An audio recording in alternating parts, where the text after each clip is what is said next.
Hello guys, আসসালামু আলাইকুম। আমি শফিক আমির। আজকের এই ব্লগটি অনেক ইন্টারেস্টিং হতে যাচ্ছে, কারণ এই ব্লগে থাকবে একজন দরিদ্র মানুষ তাদের জীবন কিভাবে পরিচালনা করে। আসুন বন্ধুরা, কথা আর না বাড়িয়ে আমরা সরাসরি ব্লগে চলে যাই।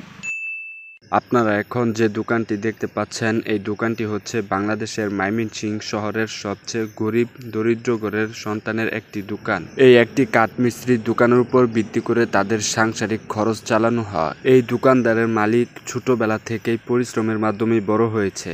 খেলাধুলা কিংবা বন্ধুদের সাথে আড্ডা দেওয়ার তার কোনো সময় হয়নি। ছোটবেলা থেকেই সে সাংসারিক খরচের সকল ভরণ পোষণের দায়িত্ব নেন। তাদের ফ্যামিলির সংখ্যা মোট 8 জন। তাদের বাহিরে আবাদি কোনো জমি জরা নেই। তারা দিন আনে দিন খায়। আপনারা যে বাচ্চাটি দেখতে পারলেন, সেই বাচ্চাটি হচ্ছে এই দোকানদারের ভাতিজা। অনেক পরিশ্রমে খেটে খাওয়া ব্যক্তি একজন এই দোকানদার। আপনারা হয়তোবা ভাবছেন এই দোকানের বিষয়ে এত কিছু আপনাদের সামনে উপস্থাপন করছি, কিন্তু এই দোকানের মালিককে আপনাদেরকে দেখাচ্ছি না। অতি শীঘ্রই এই দোকানের মালিকের সাথে আপনাদেরকে পরিচয় করিয়ে দিব। আপনারা দেখছেন একজন মানুষের মাথায় চুল নেই, ইনি হচ্ছে এই দোকানের মালিক। আর ছোট ছেলেটি হচ্ছে এই দোকানের কর্মচারী এবং শিশুটি হচ্ছে দোকানদারের ভাতিজা। এই দোকানদারের মালিকই হচ্ছে এই দোকানের মিস্ত্রি। তিনি একজন অভিজ্ঞ কাঠ মিস্ত্রি। ছোটবেলা থেকেই সে এই কাজে নিয়োজিত। তার অনেক অভিজ্ঞতা রয়েছে এই কাজের প্রতি। তিনি কাঠ দিয়ে বিভিন্ন ধরনের আসবাবপত্র তৈরি করতে পারেন। এই দোকানদার মিস্ত্রি বহুদিন আগেই অন্যান্য দোকানে কাজ করতেন। শৈশবকালেই সে লেখাপড়া বাদ দিয়ে এই কাজে যুক্ত হন। তার লেখাপড়া ছেড়ে দেওয়ার মূল কারণটা হয়তোবা আপনারা এতক্ষণে বুঝে গেছেন। দরিদ্রতার কারণেই এই দোকানদার ভাইটি মূলত লেখাপড়া করতে পারেনি শৈশবকালে। আপনারা এখন যে ছেলেটিকে দেখতে পাচ্ছেন, এই ছেলেটিও একজন দরিদ্র ঘরের সন্তান। তার বয়স হচ্ছে মাত্র 12 বছর। তার এখন সময় হচ্ছে পড়ালেখার, কাজ করার নয়। কিন্তু দরিদ্রতার কারণেই এই ছেলেটির এখন এই অবস্থা। এই ছেলেটিও পারত লেখাপড়া করে বড় হয়ে একজন ডাক্তার হতে। দরিদ্রতার কারণে আজ তার এই অবস্থা।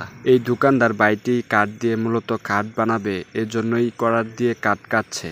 অনেক কষ্ট করে গড়ে ওঠা একজন ব্যক্তি তিনি। তার হাতের দিকে ভালোভাবে তাকিয়ে দেখুন, পরিশ্রম করতে করতে তার হাতে ফুসকা উঠে গেছে। তিনি চাইলেই আর আমাদের মতো বিলাসিতাভাবে জীবন কাটাতে পারে না, কারণ তিনি গরিব ঘরের সন্তান।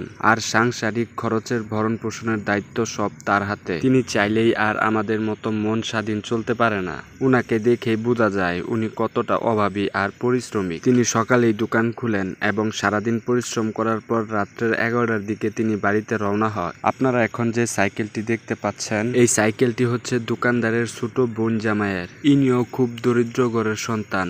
এই সাইকেল দিয়ে ওই ব্যক্তিটি তার পেশার উদ্দেশ্যে বিভিন্ন জায়গায় রওনা হয়। অপরদিকে একটু লক্ষ্য করে দেখুন, ধনী ঘরের সন্তানরা কি করে। ধনী ঘরের সন্তানরা অযথা মোটর সাইকেল নিয়ে মেয়েদের পিছনে ঘোরাঘুরি করে। এই হচ্ছে ধনী এবং দরিদ্রদের মাঝে পার্থক্য।